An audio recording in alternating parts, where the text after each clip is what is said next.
هذا xubinteeni ma ogtahay ma ogtahay shaygii ugu horeeyay Allah subhanahu wa ta'ala uu may ama abuuray inuu yahay qalinka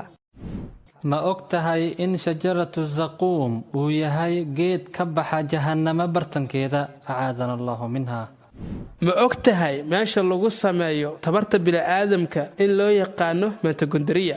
ma ogtahay in isha goronyada ay ka weyn tahay maskaxdeeda ma ogtahay meesha lagu burburiyo borotiinka in loo yaqaano lysosomes ma ogtahay in liinta laga helo sonkor ka badan tan ku jirta strawberries-ka ma ogtahay lafta bini'aadamka ugu xoogan in loo yaqaano qalka ama garka ma ogtahay buurtii ugu horeysay Allah subhanahu wa ta'ala dhulka ka taagay inay ahayd buurta Abi Qays waxayna ku taallaa magaalada Makka al-Mukarrama ee dalka Saudi Arabia